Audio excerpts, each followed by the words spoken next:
며느리가 저를 비닐하우스에 가뒀어요. 얘야, 문 좀 열어줘. 너무 더워서 숨을 못 쉬겠어. 어머니, 거기서 조용히 생각해보세요. 저희도 더 이상 이런 식으로는 못 살겠어요. 여러분, 안녕하세요. 저는 올해 65살의 시골 할머니입니다. 남편과 사별한 지 3년째, 서울에서 직장 생활하던 아들이 며느리, 손자와 함께 고향으로 내려와서 4년 정도 되었을 때 일이 터졌어요. 평생 이 마을에서 농사 지으며 살아온 평범한 할머니였는데 설마 제가 이런 일을 당하게 될 줄 몰랐어요. 처음 며느리가 우리 집에 왔을 때는 정말 좋았어요. 서울에서 회사 다니던 깔끔한 며느리가 시골로 와서 농사를 도우겠다고 하니 얼마나 고맙고 기특했는지 몰라요. 손자까지 데리고 와서 집안이 왁자지껄해지니까 혼자 지내던 집이 갑자기 활기찬 가정이 된 것 같았거든요. 어머니, 제가 농사는 잘 모르지만 열심히 배워볼게요. 도시에서만 살아봐서 서툴겠지만 잘 가르쳐 주세요. 며느리가 처음에 한 말이에요. 정말 예의 바르고 착한 며느리구나 싶었죠. 첫 몇 달은 정말 좋았어요. 며느리가 김치 담그는 걸 배우겠다고 하면서 열심히 따라했고, 손자도 할머니한테 잘 따랐어요. 할머니, 이거 어떻게 하는 거예요? 할머니가 해주시는 밥이 제일 맛있어요. 이런 말들을 들으면서 정말 행복했었어요. 하지만 조금씩 균열이 생기기 시작했어요. 가장 먼저는 음식 문제부터였어요. 저는 평생 집에서 기른 채소로 반찬을 만들고 된장도 직접 담그고 그렇게 살아왔거든요. 그런데 며느리는 마트에서 파는 반찬들을 사다가 식탁에 올리더라고요. 어머니, 요즘에는 다들 이렇게 해요. 시간도 절약되고 맛도 좋아요. 며느리가 말했어요. 처음에는 그래, 젊은 사람 방식도 나쁘지 않네 했어요. 하지만 점점 제가 해준 음식들은 안 먹더라고요. 어머니가 해주신 나물은 짜요. 요즘 사람들은 이렇게 짜게 안 먹어요. 이 김치 좀 시큼해요. 마트 김치가 더 깔끔한 것 같은데. 이런 말들을 듣기 시작했어요. 처음에는 입맛이 다르니까 하고 이해하려고 했어요. 그리고 손자 교육 문제에서도 의견이 달랐어요. 저는 아이가 자연에서 뛰어놀면서 건강하게 자랐으면 좋겠다고 생각했는데 며느리는 벌써부터 영어 유치원을 보내겠다고 하더라고요. 어머니, 손자가 또래보다 늦으면 안 되잖아요. 영어는 어릴 때부터 시작해야 해요. 그런 걸 꼭 이렇게 어릴 때부터 해야 하나? 아이가 스트레스 받을까봐 걱정되는데. 어머니는 교육에 대해서는 잘 모르시니까요. 마지막 한마디가 가슴에 콕 박혔어요. 제가 교육에 대해 잘 모른다니요. 저도 아들 하나는 제대로 키워서 대학까지 보냈는데 말이에요. 그런 작은 의견 차이들이 쌓여가면서 집안 분위기가 조금씩 어색해지기 시작했어요. 며느리는 제 앞에서는 예의를 지켰지만 뒤에서 아들한테 뭔가 이야기를 많이 하는 것 같았어요. 어느 날 제가 손자한테 할머니랑 밭에 가서 토마토 따올까 했더니 며느리가 벌떡 일어나면서 민우야, 엄마가 사준 새 옷 입고 있는데 더러워지면 어떡해 해. 그냥 집에서 놀자. 하더라고요. 옷이야 빨면 되잖아. 애가 자연을 느끼는 게 더 중요하지 않나? 제가 말했더니 어머니는 애 키우는 게 어떤 건지 까먹으셨나 봐요. 요즘 애들 옷이 얼마나 비싼지 아세요? 하면서 쌀쌀맞게 말하더라고요. 그런 일들이 하루에도 몇 번씩 생겼어요. 제가 손자한테 과자를 주면 충치 생겨요.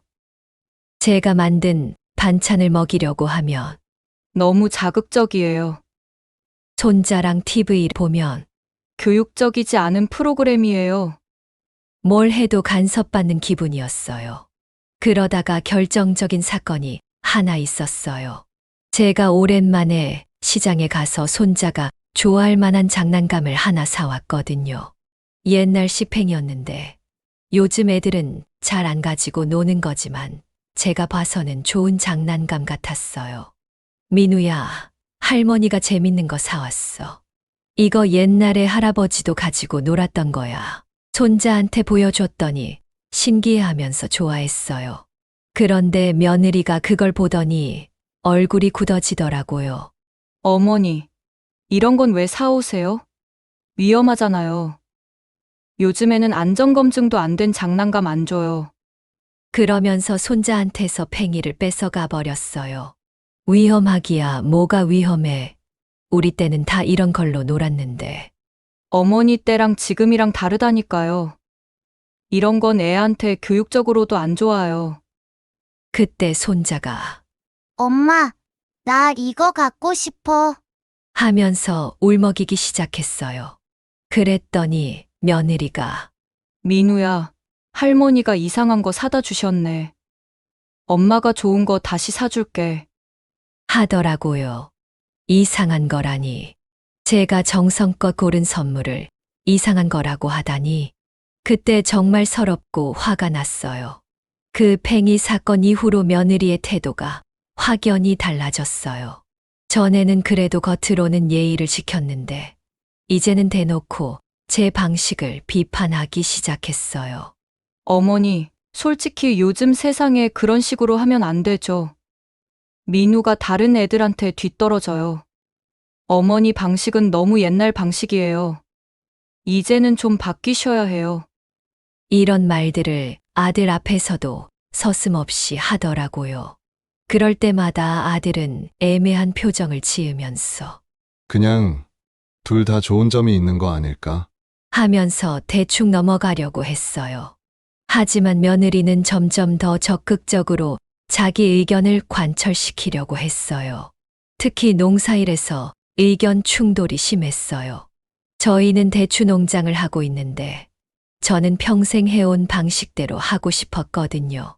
어머니, 요즘에는 친환경 농법으로 해야 해요.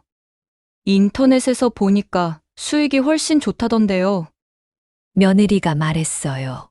그런 건 처음 하는 거니까 위험하지 않을까. 일단 안전한 방법으로 하면서 천천히. 제가 말했더니 어머니는 항상 새로운 걸 거부하세요. 그러니까 농사로 돈을 못 버는 거죠. 하더라고요. 그 말을 듣는 순간 정말 화가 났어요. 농사로 돈을 못 번다니요. 제가 이 농장으로 아들 대학까지 보냈는데 그런 소리를 듣다니. 며느리야, 그게 무슨 소리니? 내가 이 농사로 너희 남편 대학 보내고 너희 집 장만 도와줬는데. 어머니, 그건 옛날 얘기죠. 지금은 시대가 달라요. 그때처럼 하면 안 되거든요. 아들도 점점 아내 편을 드는 것 같았어요. 엄마, 며느리 말도 일리가 있어요. 한번 시도해보는 것도 나쁘지 않을 것 같은데. 그날 밤 저는 잠을 이룰 수 없었어요. 내 아들마저 며느리 편을 드는구나. 이제 이 집에서 내 설 자리는 없어지는 건 아닐까 하는 생각이 들었거든요. 그렇게 서로 불편하게 지내던 중에 며느리가 임신을 했다는 소식을 들었어요. 둘째를 가진 거였죠. 저는 당연히 기뻤어요. 손자가 하나 더 생긴다니 얼마나 좋은 일이에요. 며느리야, 축하한다. 몸조리 잘해야 한다. 제가 진심으로 축하했어요. 그동안 갈등이 있었지만 새 생명이 생긴다는 건 기쁜 일이잖아요. 네, 어머니. 그런데 임신해서 몸이 많이 힘들 것 같아요. 집안일도 많이 못 도와드릴 것 같고요. 며느리가 말했어요. 그럼 당연하지지. 몸조리가 우선이야. 집안일은 내가 다 할 테니까 걱정 마. 제가 말했죠. 그런데 문제는 임신을 핑계로 아예 집안일을 손도 대지 않기 시작한 거였어요. 초기에는 입덧이 심하다고 해서 이해했는데 안정기에 들어서도 계속 그런 식이었어요. 어머니, 임신부는 무거운 거 들면 안 돼요. 의사가 조심하라고 했어요. 빨래 바구니만 들어도 이런 말을 하더라고요. 물론 임신부는 조심해야 하죠. 하지만 기본적인 설거지나 청소조차 안 하려고 하니까 답답했어요. 게다가 음식 투정도 심해졌어요. 어머니, 이 반찬 냄새가 너무 강해서 속이 메스꺼워요. 이건 너무 짜서 부종에 안 좋을 것 같아요. 임신 중에는 이런 음식 피하라고 인터넷에 나와 있어요. 매일매일 뭔가 불만을 표시하니까 저도 지쳐갔어요. 그럼에도 불구하고 며느리니까, 임신부니까 참고 지냈어요. 그런데 어느 날 정말 기가 막힌 일이 있었어요. 제가 감기 기운이 있어서 몸이 좀 아팠거든요. 그래서 며느리한테 미안한데 오늘은 몸이 좀 아파서 저녁 준비를 내가 좀 도와줄 수 있을까 했어요. 그랬더니 어머니, 제가 임신부인데 그런 부탁을 하시면 어떡해요? 폐교에도 안 좋고요. 하면서 거부하더라고요. 그럼 간단한 걸로라도. 어머니, 정말 임신부한테 스트레스 주시면 안 돼요. 그날 저는 몸이 아픈데도 혼자서 모든 집안일을 다 했어요. 아들은 늦게까지 일하느라 집에 없었고 며느리는 방에서 쉬고 있었거든요. 그때 정말 서럽고 외로웠어요. 나이 들어서 아픈데도 돌봐줄 사람 하나 없구나 하는 생각이 들었어요. 그렇게 조금씩 쌓여가던 갈등이 폭발한 건 지난 7월 중순이었어요. 무더위가 정말 심한 날이었는데 그날따라 여러 가지 일이 겹쳤거든요. 아침에 일어나 보니까 며느리가 밤새 에어컨을 계속 틀어놨더라고요. 전기요금 걱정도 되고 또 갑자기 찬 공기를 많이 쐬면 몸에 안 좋을 것 같아서 조금 줄이자고 했어요. 며느리야, 에어컨 너무 세게 틀어놨네. 조금 줄이면 안 될까? 전기요금도 그렇고 너무 찬 것도 몸에 안 좋다던데. 어머니, 임신부는 체온 조절이 안 되거든요. 더우면 태아한테도 안 좋아요. 며느리가 짜증스럽게 말했어요. 그럼 선풍기랑 같이 쓰면 어머니는 정말 이해를 못 하시네요. 요즘 세상에 에어컨 끄고 살라고 하세요? 그렇게 아침부터 기분이 안 좋았는데 점심때도 문제가 생겼어요. 제가 된장찌개를 끓였는데 며느리가 이 냄새 때문에 속이 너무 메스꺼워요. 다른 걸로 해주시면 안 돼요. 하더라고요. 그럼 뭘 해줄까? 간단한 죽이나 미역국 정도요. 알겠어.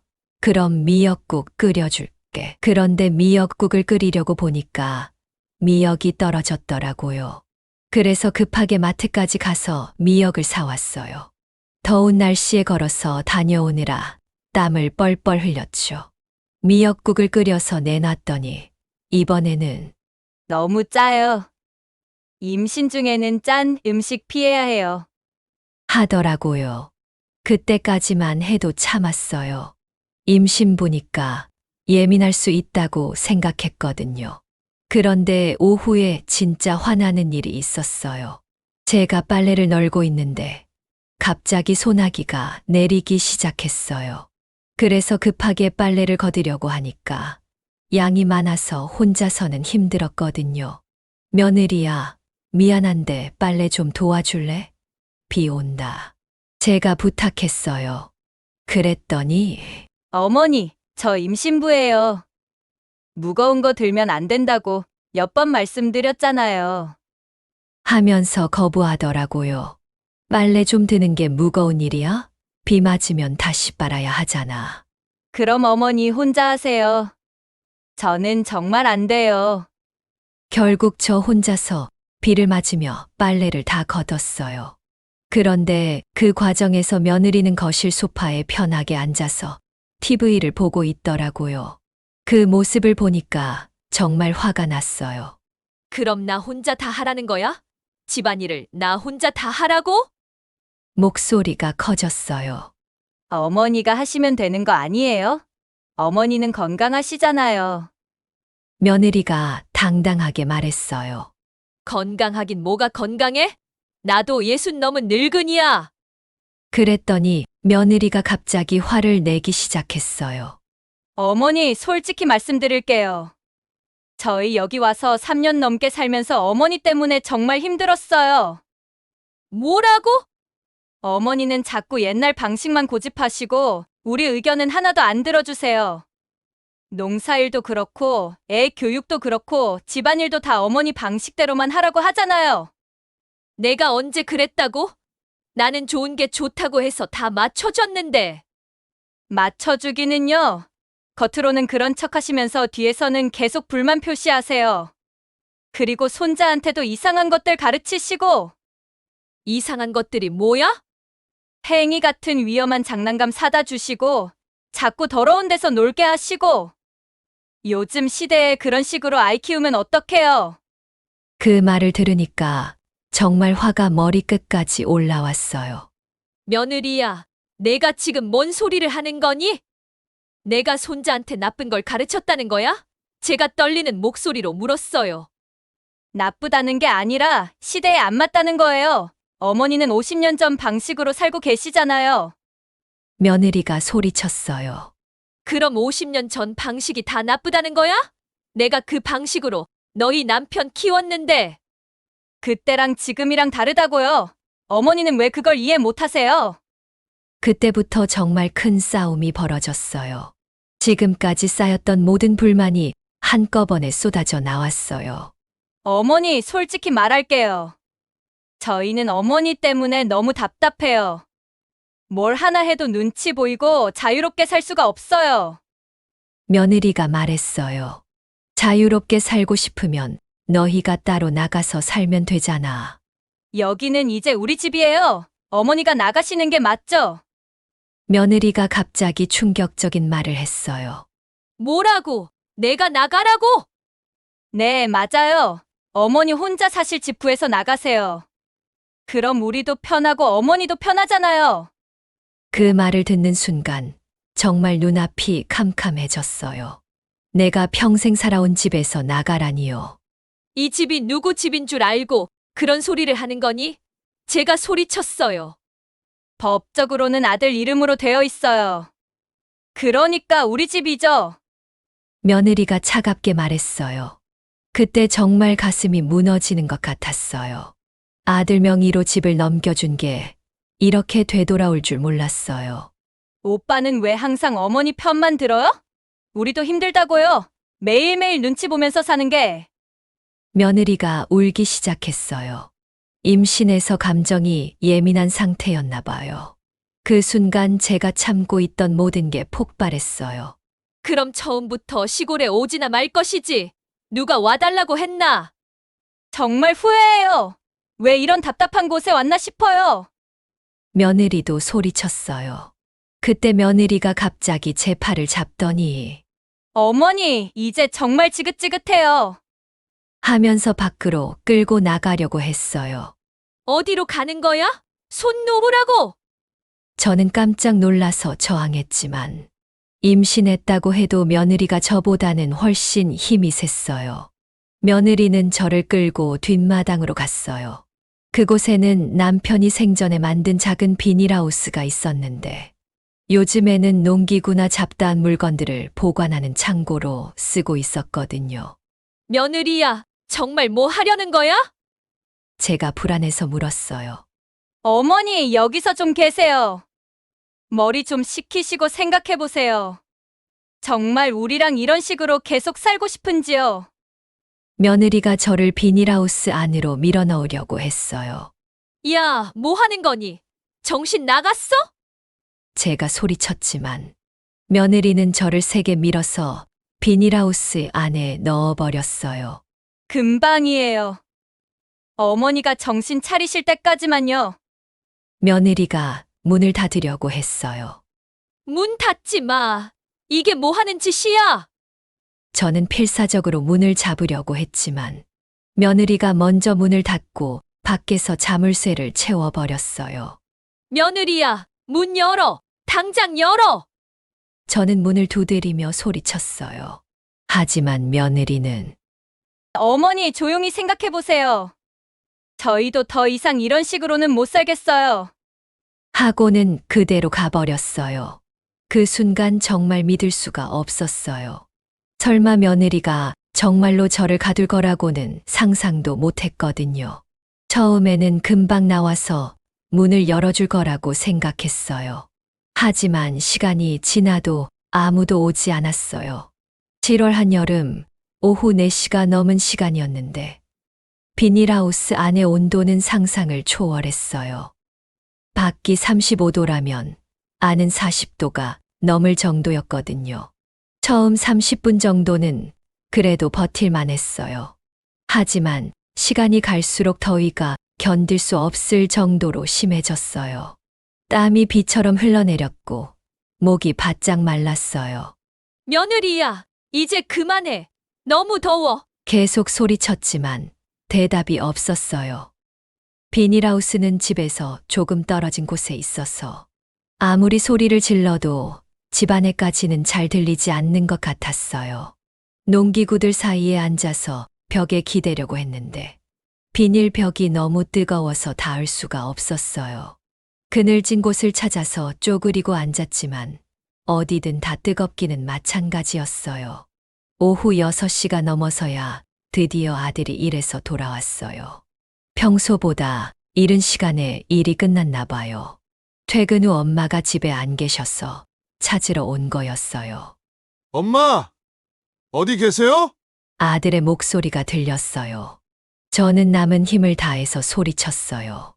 아들아, 나 여기 있어. 비닐하우스에. 제발 도와줘.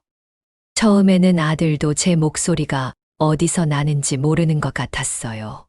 집 안 곳곳을 찾아다니는 소리가 들렸거든요. 엄마, 목소리가 어디서? 아들이 중얼거리는 소리가 들렸어요. 비닐하우스야. 여기 문이 잠겨 있어. 목이 쉬어서 제대로 소리가 나지 않았지만 필사적으로 외쳤어요. 드디어 아들이 비닐하우스까지 와서 문을 확인했어요. 엄마! 정말 여기 계신 거예요? 왜 문이 잠겨 있지? 빨리 열어줘. 자물쇠 열쇠는 집 안에 있을 거야. 아들이 황급히 집으로 달려가서 열쇠를 가져왔어요. 그리고 며느리에게 뭔가 따져묻는 소리가 들렸어요. 민호 엄마! 엄마가 왜 비닐하우스에 갇혀 계셨어? 자물쇠는 왜 잠겨 있었고? 며느리가 변명하는 소리가 들렸어요. 오빠, 그게 어머니가 너무 화나서 혼자 들어가 계셨는데 내가 실수로. 실수로? 자물쇠가 실수로 잠겨? 아들 목소리가 점점 커졌어요. 드디어 문이 열렸어요. 아들이 제 모습을 본 순간 얼굴이 새하얗게 변했어요. 엄마, 이게 무슨 일이에요? 왜 이렇게 되셨어요? 아들이 저를 부축해서 밖으로 나오게 했어요.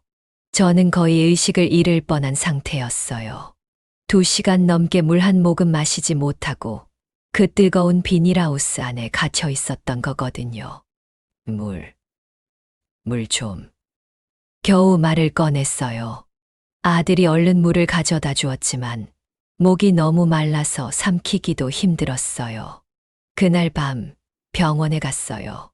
의사는 심한 탈수와 열사병 초기 증세라고 했어요. 몇 시간만 더 늦었어도 정말 위험했을 거라고 하더라고요. 며느리는 끝까지 실수였다. 어머니가 혼자 들어가셨다. 우겼어요. 하지만 아들도 바보는 아니었어요. 자물쇠가 밖에서 채워졌다는 걸 확인한 후에는 며느리를 더 이상 믿지 않았거든요. 병원에 도착했을 때 제 상태는 정말 심각했어요. 응급실 의사가 저를 보더니 얼굴이 굳어지면서 어르신, 이게 대체 어떻게 된 일이에요? 라고 물어봤거든요. 의사 선생님, 제가 비닐하우스에 2시간 넘게 갇혀 있었어요. 제가 떨리는 목소리로 말했어요. 그때 옆에 있던 간호사가 갇혀 있었다고요? 혹시 사고로요? 하고 물었죠. 아들이 대신 대답했어요. 아니에요. 그게 집안 일로. 아들도 말하기가 민망한 것 같았어요. 의사가 제 상태를 자세히 검사하더니 심각한 표정으로 말했어요. 어르신, 체온이 39도까지 올라갔었네요. 탈수도 심하고 열사병 직전이었어요. 정말 위험한 상황이었습니다. 그리고는 아들을 따로 불러서 뭔가 이야기를 했어요. 나중에 들어보니까 몇 시간만 더 늦었으면 생명이 위험했을 수도 있다. 고 했대요.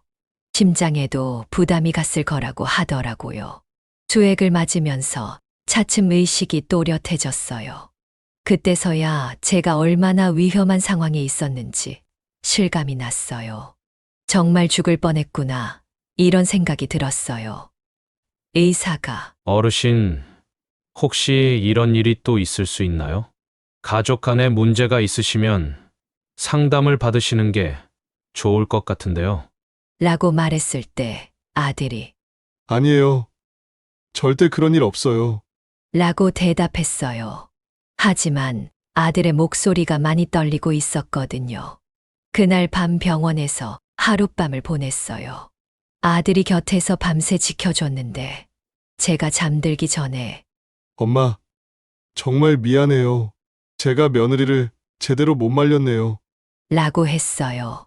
그 말을 들으니까 오히려 아들이 더 마음 아플 것 같아서 괜찮다. 내가 무슨 잘못이 있니? 라고 했어요. 하지만 속으로는 정말 무서웠어요. 며느리가 정말 저를 죽이려고 한 건 아니겠지만 결과적으로는 저를 죽을 뻔하게 만들었잖아요. 그리고 무엇보다 앞으로 우리가 어떻게 같은 집에서 살 수 있을까 하는 걱정이 컸어요. 다음 날 오전에 집으로 돌아왔는데 분위기가 정말 어색했어요. 며느리는 제 얼굴도 제대로 보지 못하겠다는 듯이 고개를 숙이고 있었고, 손자는 할머니한테 무슨 일이 있었는지 몰라서 평상시처럼 할머니, 어디 갔었어? 하고 물어봤어요. 민우야, 할머니가 잠깐 병원에 갔다 왔어. 제가 웃으며 대답했지만 목소리가 아직 많이 쉬어 있었어요. 며느리가 조심스럽게 다가와서 어머니, 정말 죄송해요. 제가 너무 화가 나서 제정신이 아니었나 봐요. 하면서 사과하려고 했어요. 하지만 그 사과가 진심인지 아니면 그냥 형식적인 건지 알 수 없었어요. 됐어. 이제 지난 일이야. 제가 그렇게 말했지만 솔직히 마음속으로는 용서가 안 됐어요. 아무리 화가 났어도 그런 식으로 사람을 위험에 빠뜨릴 수 있는 건가요? 아들이 그날 오후에 저를 따로 불러서 말했어요. 엄마, 어떻게 할까요? 며느리도 많이 반성하고 있고 앞으로는 절대 이런 일 없을 거예요. 아들아, 솔직히 말할게. 엄마는 무서워. 또 언제 그런 일이 생길지 모르잖아. 제가 솔직한 마음을 말했어요. 그런 일은 절대 없을 거예요. 제가 확실히 말해뒀으니까. 아들이 말했지만 저는 확신이 서지 않았어요. 그날 저녁 식사 시간이 정말 어색했어요.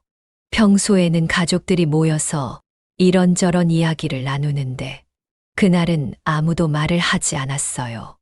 며느리는 계속 미안하다는 표정을 짓고 있었지만 저는 그 미안함이 얼마나 진짜인지 의문이었어요. 손자만 분위기를 모르고 할머니, 왜 목소리가 이상해? 엄마, 왜 안 웃어? 이런 말들을 했어요. 그럴 때마다 어른들은 더욱 말이 없어졌죠. 그날 밤 잠자리에 들기 전에 아들 내외가 방에서 크게 다투는 소리가 들렸어요. 아들이 도대체 왜 그런 짓을 했어? 엄마가 죽을 뻔했잖아! 라고 화내는 소리가 들렸고 며느리가 나도 그럴 생각은 아니었어. 어머니가 너무 화를 내셔서 그냥 잠깐 들어가셔서 생각하라고 한 건데. 라고 우는 소리가 들렸어요. 그 소리를 들으면서 이제 우리 집은 예전으로 돌아갈 수 없겠구나 하는 생각이 들었어요. 그런데 여러분, 이번 일이 다가 아니었어요. 며칠 후 정말 충격적인 일이 있었어요. 제가 우연히 며느리가 친구한테 하는 전화 통화를 들어버린 거예요. 화장실에 가려고 복도를 지나가는데 며느리가 베란다에서 전화를 하고 있더라고요. 언니, 정말 미칠 것 같아. 시어머니가 병원까지 갔다 와서 이제 완전히 피해자 코스프레하고 있어. 그 말을 듣는 순간 정말 충격이었어요. 아니, 그래서 내가 나쁜 사람 됐잖아. 남편도 나한테 완전히 화나 있고. 맞아. 비닐하우스에 잠깐 들어가 있는 거 가지고 죽겠어? 사람이 그렇게 연약하나 싶어. 피해자 코스프레라니. 정말 기가 막혔어요. 저는 정말 죽을 뻔했는데 그게 피해자 코스프레라니. 며느리는 그렇게 생각하는 거였어요. 그래도 언니, 이제 어쩌려고? 계속 같이 살 거야? 친구가 물어봤나 봐요. 모르겠어. 솔직히 같이 사는 것도 한계야. 매일 눈치 보면서 살아야 하잖아. 그리고 애 교육에도 자꾸 간섭하시고. 그럼 따로 살면 되잖아. 그게 쉽나? 남편이 효자라서 어머니 두고 나갈 수가 없다는 거야. 그 다음에 한 말이 정말 충격적이었어요. 차라리 시어머니가 요양원이라도 가셨으면 좋겠는데 건강하셔서 그것도 안 되고. 정말 언제까지 이렇게 살아야 하나 싶어. 어휴, 그런 말 하지 마. 누가 들으면 어떻게 해? 뭐 어때? 사실이잖아. 시어머니 때문에 우리 가족이 얼마나 스트레스 받는데. 이번 일도 시어머니가 먼저 화내시면서 시작된 거라고. 그 말들을 듣고 있는데 정말 온몸이 떨렸어요. 제가 요양원에 가길 바란다니. 그리고 이번 일도 제 잘못이라고 생각하고 있다니. 저는 조용히 제 방으로 돌아가서 문을 닫았어요. 그리고 혼자서 많은 생각을 했어요. 며느리의 진짜 마음이 이런 거였구나. 겉으로는 사과하는 척하면서 속으로는 여전히 제가 문제라고 생각하고 있었던 거예요. 그날 밤 잠을 이룰 수가 없었어요. 과연 이 집에서 계속 살 수 있을까? 이런 마음으로 어떻게 가족이라고 할 수 있을까? 이런 생각들이 계속 들었어요. 일주일쯤 지났을 때 저는 며느리와 단둘이 대화할 기회가 있었어요. 아들이 일 나가고 손자도 유치원에 간 상황이었거든요. 며느리야, 우리 한번 진솔하게 이야기해보자. 제가 먼저 말을 꺼냈어요. 네, 어머니. 며느리가 조심스럽게 대답했어요. 너 지난주에 친구한테 전화한 거 내가 다 들었다. 제가 직접적으로 말했어요. 며느리의 얼굴이 순식간에 새하얗게 변했어요. 어머니. 그게. 며느리가 당황해서 말을 더듬었어요. 내가 요양원에 갔으면 좋겠다고. 피해자 코스프레 한다고. 그런 말 했지? 제가 차분히 말했어요. 며느리가 한참 동안 아무 말도 못하더니 갑자기 울기 시작했어요. 어머니, 정말 죄송해요. 제가 너무 힘들어서 그런 말을 한 거예요. 어머니는 좋은 분이세요. 하지만 저희 세대랑 너무 달라서 매일 부딪히는 게 정말 힘들었어요. 그래서 감정적으로 된 거예요. 그럼 애초에 시골에 내려오지를 말 것이지. 제가 말했어요. 그때는 낭만적으로 생각했던 것 같아요. 시골에서 아이 키우면 좋을 거라고, 어머니랑 화목하게 살 수 있을 거라고. 하지만 막상 살아보니까 내가 방해만 되는 거구나. 제가 쓸쓸하게 말했어요. 그런 건 아니에요. 하지만 솔직히 자유롭지 못한 건 맞아요. 뭘 해도 어머니 눈치를 봐야 하고 제 방식대로 할 수가 없어서. 그때 저는 깨달았어요. 우리는 정말 함께 살기 어려운 사람들이구나. 서로를 이해하려고 노력했지만 근본적으로 맞지 않는 거구나. 그 대화 이후 저희 가족은 며칠 동안 진지한 논의를 했어요. 아들은 처음에는 가족이 흩어질 수는 없다고 했지만 결국 현실을 인정할 수밖에 없었어요. 엄마, 정말 미안해요. 제가 중간에서 잘 조절했어야 하는데, 아들이 눈물을 글썽이며 말했어요. 아들아, 내가 무슨 잘못이니? 이런 일은 누구 잘못이 아니야. 그냥 서로 맞지 않는 거지. 제가 아들을 달랬어요. 며느리도 이제는 솔직하게 이야기했어요. 어머니, 정말 죄송해요. 제가 이기적이었나 봐요. 하지만 정말 이대로는 못 살겠어요. 매일 서로 스트레스 받으면서 사는 것보다는 결국 우리는 떨어져 살기로 결정했어요. 며느리와 손자는 서울로 올라가서 며느리 친정 근처에서 살기로 했고, 아들은 일주일에 2에 3번 서울에 올라가서 가족들을 만나기로 했어요. 아들과 며느리 모두 시간을 두고 생각해 보자고 했거든요. 하지만 솔직히 말하면 다시 함께 살 수 있을지는 의문이었어요. 손자와 헤어지는 게 제일 마음 아팠어요. 할머니, 나 서울 가기 싫어. 할머니랑 같이 살고 싶어. 손자가 제 품에 안기면서 울었어요. 민우야, 잠깐만이야. 할머니가 서울로 놀러 갈게. 제가 거짓말을 했어요. 언제 만날 수 있을지도 확실하지 않았거든요. 며느리는 떠나기 전날 저한테 와서 다시 한번 사과했어요. 어머니, 정말 죄송해요. 비닐하우스 일은 제가 정말 미쳤었던 것 같아요. 평생 후회할 거예요. 됐어. 이제 지난 일이고 너도 임신부였으니까 감정적으로 될 수 있는 거지. 제가 말했지만 완전히 용서한 건 아니었어요. 그래도 더 이상 원망하고 싶지는 않았어요. 어머니 건강하세요. 그리고 언젠가는 우리가 서로를 이해할 수 있는 날이 오길 바라요. 며느리의 마지막 말이었어요. 며느리와 손자가 떠난 후 집은 정말 조용해졌어요. 그동안 시끄럽다고 생각했는데 막상 혼자 있으니까 너무 적적하더라고요. 아들은 일주일에 서너 번 서울에 올라가느라 바빴어요. 집에 있을 때도 뭔가 마음이 무거워 보였어요. 가족이 떨어져 사는 게 아들한테는 정말 힘든 일이었거든요. 엄마, 괜찮으세요? 혹시 외로우시면 제가 서울 가는 횟수를 줄일게요. 아들이 걱정스럽게 물었어요. 괜찮다. 너는 내 가족 챙기는 게 우선이야. 나는 혼자서도 잘 지낼 수 있어. 제가 말했지만 솔직히 외로웠어요. 특히 저녁 시간이 제일 힘들었어요. 예전에는 가족들이 모여서 저녁을 먹으면서 하루 있었던 일들을 나누곤 했는데, 이제는 혼자서 조용히 식사를 해야 했거든요. 하지만 시간이 지나면서 조금씩 적응이 됐어요.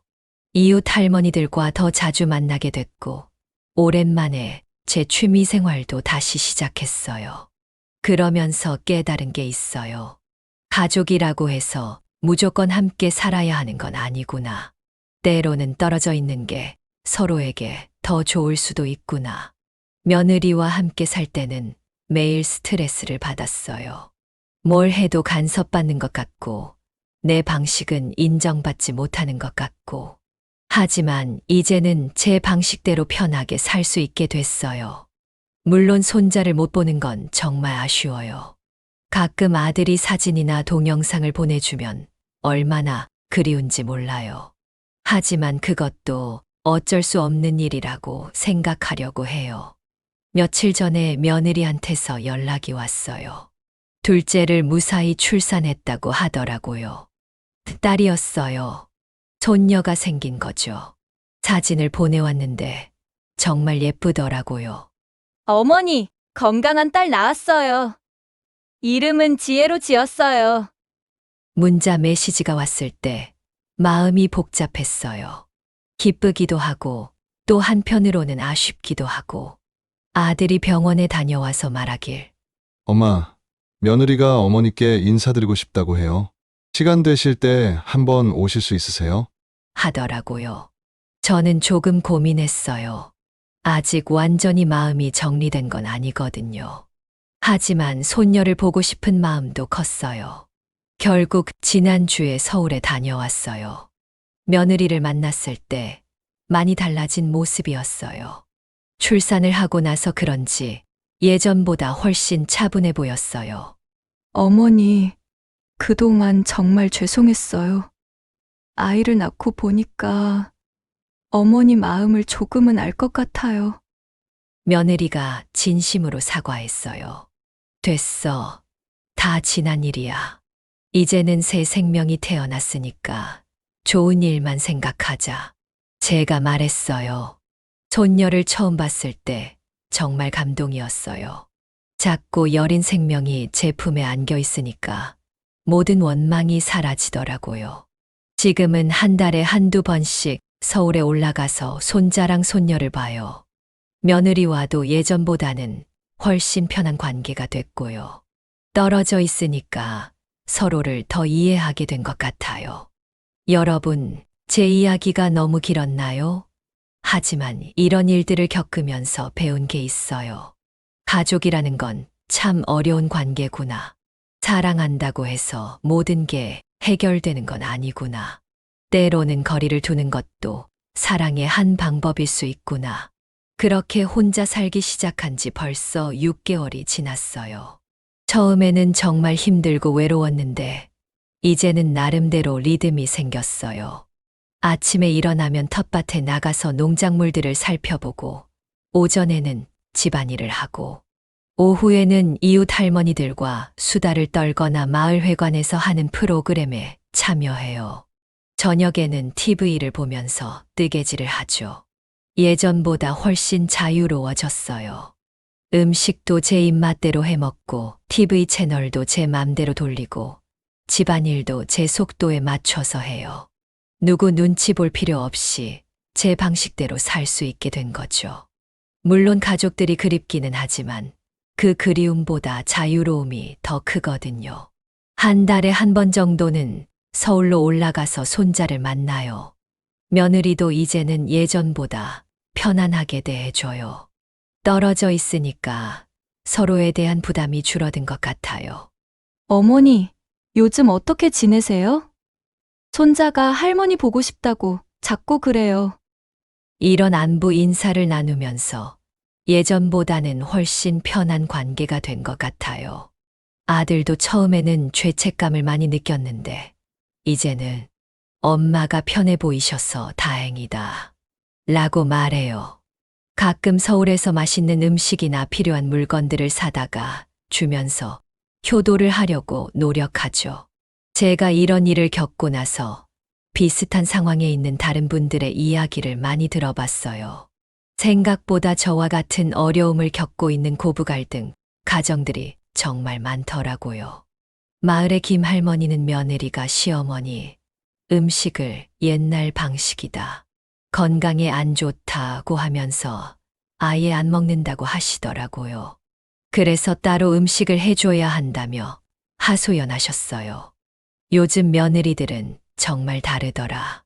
우리 때는 시어머니가 해주시는 음식은 맛없어도 고맙게 먹었는데 김 할머니가 말씀하셨어요. 또 다른 이웃인 박 할머니는 며느리가 애 교육에 너무 간섭 할머니를 아예 배제시킨다고 하셨어요. 손자한테 뭘 해주려고 해도 할머니는 몰라도 돼요라고 해버린다고 속상해 하시더라고요. 그런 이야기들을 들으면서 고부 갈등이 저희 집만의 문제가 아니구나 하는 생각이 들었어요. 시대가 변하면서 세대 간의 차이가 커진 건지 아니면 예전에도 이런 문제들이 있었는데 참고 살았던 건지. 하지만 제가 겪은 비닐하우스 사건처럼 극단적인 경우는 별로 없더라고요. 대부분은 말다툼이나 냉전 정도로 끝나는 경우가 많았어요.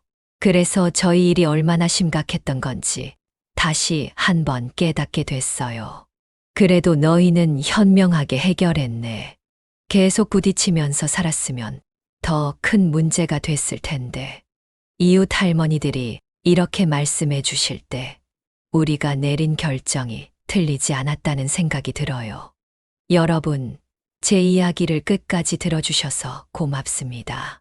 이런 창피하고 아픈 이야기를 공개하는 게 쉽지 않았는데, 혹시 저와 비슷한 상황에 계신 분들께 도움이 되었으면 하는 마음에서 용기를 냈어요.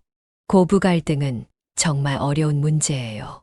서로 다른 환경에서 자라고 다른 가치관을 가진 사람들이 하나의 집에서 살다 보면 부딪힐 수밖에 없는 것 같아요. 특히 요즘은 세대 차이가 더 크잖아요. 하지만 아무리 힘들어도 절대로 폭력이나 위험한 행동으로 해결하려고 해서는 안 돼요. 저희 집처럼 극단적인 상황까지 가면 정말 돌이킬 수 없거든요. 만약 고부 갈등으로 힘들어하고 계신다면 먼저 대화를 시도해 보세요. 서로의 입장을 이해하려고 노력하고 타협점을 찾아보세요. 그래도 안 되면 전문가의 상담을 받는 것도 좋은 방법이에요. 그리고 정말 함께 살기 어렵다면 떨어져 사는 것도 하나의 방법이라는 걸 알아두세요. 가족이라고 해서 무조건 한 집에 살아야 한다는 법은 없거든요. 때로는 거리를 두는 게 서로에게 더 좋을 수 있어요. 저는 지금 혼자 살면서 오히려 더 평안해졌어요. 물론 가족들이 그립지만 서로 스트레스 받으면서 사는 것보다는 훨씬 나아요. 가끔 만나서 안부를 묻고 좋은 관계를 유지하는 게 더 건강한 것 같아요. 특히 며느리 되실 분들께 말씀드리고 싶어요. 시어머니도 한때는 며느리였어요. 그분들도 나름의 경험과 지혜가 있으니까 무작정구식이라고 무시하지 말고 한 번은 들어보세요. 물론 시어머니 되실 분들도 젊은 세대의 방식을 이해하려고 노력해야겠죠. 혹시 저와 비슷한 상황에 계신 분들이 있다면 너무 절망하지 마세요. 시간이 해결해 주는 것들도 있어요. 그리고 가장 중요한 건 절대로 폭력이나 극단적인 방법으로 문제를 해결하려고 하면 안 된다는 거예요. 모든 가족이 행복했으면 좋겠어요. 그리고 서로를 이해하고 배려하는 마음으로 살아갔으면 좋겠어요. 긴 이야기 들어주셔서 정말 고맙습니다. 구독과 좋아요 눌러주시면 다음 사연에 도움이 됩니다. 구독자분들 건강하시고 댓글도 많이 남겨주세요.